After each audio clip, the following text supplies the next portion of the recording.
കുട്ടികൾക്ക് മാത്രമല്ല നമ്മളെപ്പോലുള്ള എല്ലാവർക്കും സൂപ്പറായിട്ട് കാണാൻ പറ്റുന്ന രീതിയിൽ ഹോളിവുഡ് റേഞ്ചിൽ ലാലേട്ടൻ്റെ സംവിധാനം അതൊരു ചരിത്രം തന്നെയാണ്. 3D ഒക്കെ നല്ല സൂപ്പറായിട്ട് എടുത്തിട്ടുണ്ട്. എൻ്റെ സംവിധാനം നല്ല സൂപ്പർ അടിപൊളി നല്ല സിനിമയായിരുന്നു. 3D ആണ്, 3D എക്സ്പീരിയൻസ് ആണ് ഏറ്റവും കൂടുതൽ ഇഷ്ടപ്പെട്ടത്. നല്ല രീതിയിൽ സംവിധാനം ചെയ്തിട്ടുണ്ട്. നമുക്ക് മോഹൻലാൽ എന്ന് പറയുമ്പോൾ നല്ല മാസ് കാണിക്കുന്ന ഒരാളല്ലേ. പുള്ളി ഒരു പടം ഡയറക്റ്റ് ചെയ്യുമ്പോൾ നമുക്ക് എപ്പോഴും എന്താണ് കാണുന്നത്, നമ്മൾ മാസമായിരിക്കില്ല പ്രതീക്ഷിക്കും. നല്ല ക്ലാസ്സായിട്ട് നല്ല കുട്ടികൾക്ക് മാത്രമല്ല നമ്മളെപ്പോലുള്ള എല്ലാവർക്കും സൂപ്പറായിട്ട് കാണാൻ പറ്റുന്ന രീതിയിൽ ഹോളിവുഡ് റേഞ്ചിൽ നമുക്ക് മലയാളത്തിലൊരു പടം കിട്ടിയിട്ടുണ്ട്. നന്നായിട്ടുണ്ട്. പിന്നെ കുറച്ച് ഡീഗ്രേഡ് ചെയ്യുന്ന ആൾക്കാർക്ക് ഇത് സ്ലോ എന്ന് പറയാം, പക്ഷേ ഈ സബ്ജക്റ്റിന് അങ്ങനെ ഒരു സ്ലോ ഉണ്ടാവും. നല്ല രീതിയിൽ ചെയ്തിട്ടുണ്ട്. ഓക്കെ, സൂപ്പറാണ്. ലാലേട്ടൻ്റെ സംവിധാനം അതൊരു ചരിത്രം തന്നെയാണ്. അത്രയും നല്ല രീതിയിൽ ഒരു നെഗറ്റീവ് റിമാർക്കും ഇല്ലാതെ തന്നെയാണ് ലാലേട്ടൻ ഇത് ചെയ്തിരിക്കുന്നത്. അതുകൊണ്ട് തന്നെ അദ്ദേഹത്തിൻ്റെ അഭിനയ ചരിത്രം 44 വർഷമാവുന്ന ഈ സമയത്ത് അദ്ദേഹത്തിൻ്റെ ആദ്യത്തെ സിനിമ സംവിധാനം എന്ന് പറയുന്നത് അതൊരു ചരിത്രം തന്നെയായിട്ട് മാറിയിരിക്കുകയാണ്. കുഴപ്പമൊന്നുമില്ല. 3D ഒക്കെ നല്ല സൂപ്പറായിട്ട് എടുത്തിട്ടുണ്ട്. എൻ്റെ സംവിധാനം നല്ല സൂപ്പർ അടിപൊളി എങ്ങനെയുണ്ടായിരുന്നു മൂവി? നല്ല സിനിമയായിരുന്നു. 3D ആണ്, 3D എക്സ്പീരിയൻസ് ആണ് ഏറ്റവും കൂടുതൽ ഇഷ്ടപ്പെട്ടത്. സന്തോഷ് ശിവൻ്റെ ക്യാമറയും കൂടി ആയ, പക്ഷെ പടത്തിന് ഒരു ഫിനോമിനൽ പ്രൊഡക്ഷൻ ക്വാളിറ്റി ഉണ്ട്. നല്ല പ്രൊഡക്ഷൻ ഡിസൈനും അതിൻ്റെ മേക്കിംഗ് ഒക്കെ നല്ല രീതിയിൽ എഫേർട്ട് ഇട്ടിട്ടുണ്ട്. അതിൻ്റെ 3D വർക്കൊക്കെ ആണെങ്കിലും നല്ലതാണ്.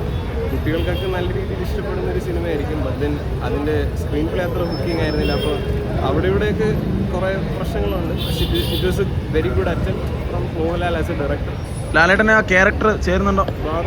ഷുവർ, കുഴപ്പമില്ല, നന്നായിട്ടുണ്ട്. അദ്ദേഹത്തിൻ്റെ ആ ഫിസിക്കൽ അപ്പിയറൻസിന് അതൊക്കെ he could pull that character off. But then movie as a whole it didn't work for me. പക്ഷെ കുട്ടികൾക്കൊക്കെ ഇഷ്ടപ്പെടുന്നു. സിനിമ പ്രത്യേകിച്ച് പറയാനൊന്നുമില്ല, ഉഗ്രൻ. ഫാമിലി എല്ലാവർക്കും ഇഷ്ടപ്പെട്ടോ? എല്ലാവർക്കും ഇഷ്ടപ്പെട്ടു. എല്ലാവർക്കും ഇഷ്ടപ്പെട്ടു. കുട്ടികൾക്കായിട്ടാണ് വന്നത്. 3D കൂടെ അല്ലേ, അതെ, അത് കാരണം നല്ല ഇതായിരുന്നു. 3D നല്ല അടിപൊളിയായിട്ട് നല്ല എക്സ്പീരിയൻസ് ചെയ്ത പടം. എങ്ങനെ ഡയറക്ഷനൊക്കെ? Direction super. കുട്ടികൾക്കുള്ളതാണ് മുതിർന്നവർക്കും കാണാം. അത് 3Dയിൽ എല്ലാവരും കണ്ടിരിക്കുന്നതായിരിക്കും വിഷ്വൽ എക്സ്പീരിയൻസ്. ഇവിടെ നല്ല മൂവിയായിരുന്നു. ലാലേട്ടൻ്റെ ഫസ്റ്റ് ഡയറക്ഷൻ ആയിരുന്നു. കുട്ടികൾക്ക് വേണ്ടിയിട്ടാണ് പുള്ളി ചെയ്തിരിക്കുന്നത്.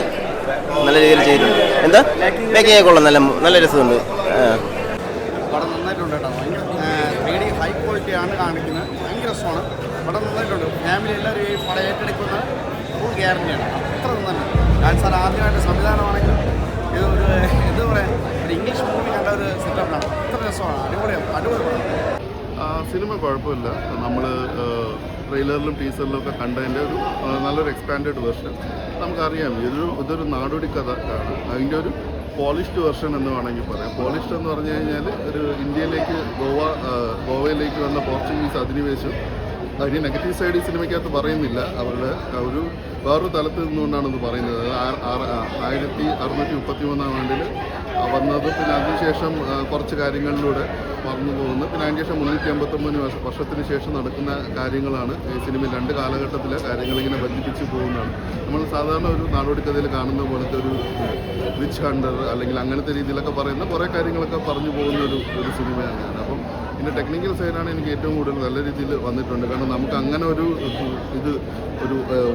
പർട്ടിക്കുലർ സീൻ ഒഴിച്ചു കഴിഞ്ഞാൽ വേറെ എല്ലായിടത്തും ആ ഒരു ടെക്നിക്കൽ സൈഡ് നല്ല രീതിയിൽ എഫേർട്ട് അദ്ദേഹം എടുത്തിട്ടുണ്ട്. അപ്പോൾ അദ്ദേഹത്തിൻ്റെ ഒരു പെറ്റ് പ്രോജക്റ്റ് ആണിത്. അപ്പോൾ അദ്ദേഹത്തിന് അത്രത്തോളം ഇഷ്ടപ്പെട്ട ഒരു സബ്ജക്റ്റ് ഇവിടെ ആയിരിക്കും. പിന്നെ അദ്ദേഹം ഇപ്പം പലരും പറഞ്ഞു അദ്ദേഹത്തിൻ്റെ ഒരു സേഫ് സോണൊക്കെ വിട്ടിട്ട് ഇങ്ങനത്തെ ഒരു സിനിമയിൽ ഇങ്ങനത്തെ ഒരു കഥാപാത്രം ചെയ്യാൻ അദ്ദേഹം കാണിച്ചത് തന്നെ അതൊരു ബോൾഡായിട്ടുള്ള സ്റ്റെപ്പ് എന്ന് ഞാൻ പറയത്തുള്ളൂ. കാരണം അദ്ദേഹത്തിന് വേണമെങ്കിൽ വീണ്ടും സ്ഥിരമായിട്ട് അല്ലെങ്കിൽ പറയാം എനിക്ക് ഇങ്ങനത്തെ സിനിമകൾ മാത്രം ചെയ്താൽ മതി എന്നില്ല. അതൊരു വേറിട്ട് ഒരു പരീക്ഷണാടിസ്ഥാനത്തിൽ അദ്ദേഹം ചെയ്തത് നല്ലൊരു കാര്യം തന്നെയാണ്. കാരണം ഇതിനു മുമ്പ് അദ്ദേഹം നമ്മളിപ്പോൾ നടന്മാരൊക്കെ ചില കാര്യങ്ങളൊക്കെ ചെയ്യുമ്പോഴത്തേക്കും ഇങ്ങനത്തെ ഒരു സിനിമയിൽ വേണ്ടിയിട്ട് ഒരു എക്സ്ട്രീം സ്റ്റെപ്പ് അല്ലെങ്കിൽ അദ്ദേഹം എടുത്തിട്ടുണ്ട്. പറഞ്ഞു കഴിഞ്ഞാൽ അത് സ്പോയിലർ പോലെ ആയിപ്പോകും.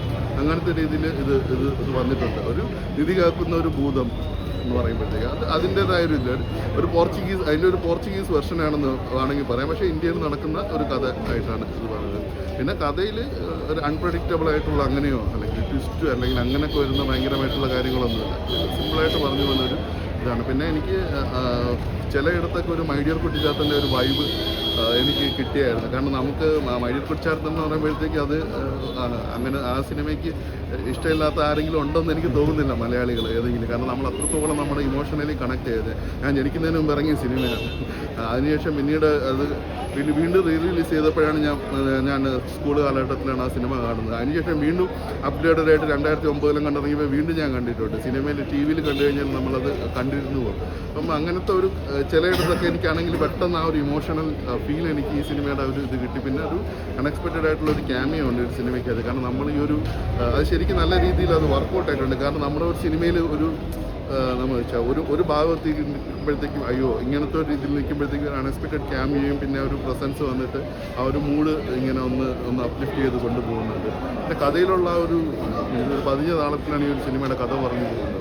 അപ്പം ആ ഒരു സംഭവം ഒരു പക്ഷേ കാരണം നമുക്കൊരു മുഷിപ്പ് തോന്നുന്ന രീതിയിലുള്ള ഒരു ചെറിയൊരു അഴച്ചിൽ ഇതിൻ്റെ ഇടയ്ക്ക് സിനിമയ്ക്കകത്ത് അത് ആ ഭാഗം ഒഴിച്ചു നിർത്തി കഴിഞ്ഞാൽ കുഴപ്പമില്ലാത്ത രീതിയിൽ തന്നെ വന്നിട്ടുണ്ട്. നമ്മുടെ മലയാള സിനിമയിൽ തന്നെ ഇന്ന് നമ്മൾ ഈ വർഷം ഇറങ്ങിയതിൽ ധാരാളം സിനിമകൾ ഇറങ്ങിയാൽ കുറച്ച് സിനിമകൾ മാത്രമേ വിജയിച്ചിട്ടുള്ളൂ. ആ വിജയ ചിത്രങ്ങളിൽ തന്നെ നമുക്ക് എടുത്തു പറയാവുന്ന ഒരു വ്യത്യസ്തമായ രീതിയിൽ അല്ലെങ്കിൽ വ്യത്യസ്തമായിട്ടുള്ള ഒരു ജോണറിൽ നമ്മൾ ഈ ഒരു രീതിയിൽ പിന്നെ അദ്ദേഹം ഇങ്ങനത്തെ റോൾ ചെയ്യാൻ അദ്ദേഹം കാണിച്ചൊരു ധൈര്യത്തിന് അദ്ദേഹത്തിന് വേണമെങ്കിൽ ഞാനിതിൽ സംവിധാനം ചെയ്യുന്ന വേറൊരു ആക്ടറിനെ ആ റോളിലേക്ക് കാസ്റ്റ് ചെയ്തിട്ട് സംവിധായകൻ്റെ ഒരു മേലങ്കി മാത്രം അണിഞ്ഞുകൊണ്ട് അദ്ദേഹത്തിന് ക്യാമറയ്ക്ക് പിന്നിലിരിക്കാമായിരുന്നു. പക്ഷേ അത് അദ്ദേഹം മുന്നിലേക്ക് വരികയും ചെയ്ത് ഈ ഒരു റോള് അദ്ദേഹം ചെയ്തിട്ടുമുണ്ട്. അതോടൊപ്പം തന്നെ ബോൾഡായിട്ടുള്ള കുറച്ച് ബോൾഡ് എന്ന് പറയുമ്പോൾ അങ്ങനെയല്ല ഞാൻ ഉദ്ദേശിക്കുന്നത്, നല്ല രീതിയിൽ ഈ ഒരു കഥാപാത്രം ഡിമാൻഡ് ചെയ്യുന്ന രീതിയിൽ അദ്ദേഹം നല്ല രീതിയിൽ ചെയ്തിട്ടുണ്ട്.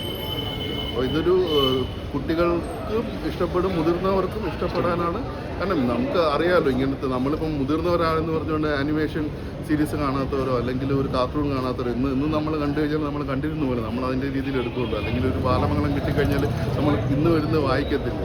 നമ്മുടെ എല്ലാവരുടെയും ഉള്ളിലുള്ള ആ ഒരു സംഭവം ഇങ്ങനത്തെ ഒരു നാടോടിക്കഥ എന്നൊക്കെ പറയുമ്പോഴും ഇപ്പോഴും നമുക്ക് ഫേവറേറ്റ് ആയിട്ടുള്ള കുറച്ച് കാര്യങ്ങളൊക്കെ തന്നെയാണ്. അപ്പോൾ ആ കാര്യങ്ങളൊക്കെ ഇഷ്ടപ്പെടുന്നവരാണെങ്കിൽ തീർച്ചയായിട്ടും ഈ ഒരു സിനിമ കണക്റ്റ് ആവും.